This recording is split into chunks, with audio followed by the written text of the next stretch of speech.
بسم اللہ الرحمن الرحیم، سبحان اللہ و بحمدہ، سبحان اللہ العظیم۔ السلام علیکم دوستو، آج میں آپ لوگوں کے ساتھ خواب میں آسمانی بجلی دیکھنے کی تعبیر شیئر کروں گی۔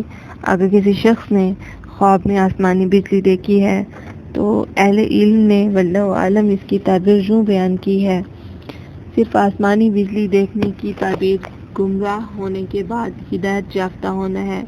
اس سے مراد مسافر اور گمشدہ شخص کی واپسی یا روزگار کا دوبارہ مل جانا یا کسی سے مدد حاصل ہونا ہے۔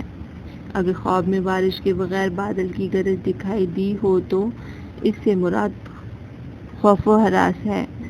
اس سے مراد حکمران کی دھمکی بھی لیا جا سکتا ہے۔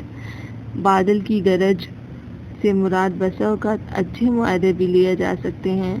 اگر بادل کی گرج کے ساتھ تاریکی اور چمک ہو تو یہ خواب اچھا نہیں ہے۔ اگر بادل کی گرج بوقت ضرورت سنائی دی گئی ہو تو یہ خوشخبری اور خیر و برکت کی نشاندہی کرتا ہے۔ بادل کی گرج سننے سے اللہ تعالیٰ کی تسبیح بھی مراد لی جا سکتی ہے۔ اگر آپ اپنے کسی خواب کی تعبیر جاننا چاہتے ہیں تو ہمیں کمنٹس میں اپنا خواب شیئر کریں، ہم آپ کے خواب کی تعبیر ضرور آپ تک پہنچائیں گے۔ اس طرح کے مزید خواب کی تعبیر جاننے کے لیے ہمارے ساتھ جڑے رہیں۔ اللہ تعالیٰ آپ کا حامی و ناصر ہو۔ ملیں گے نئی ویڈیو میں۔ Thanks for watching.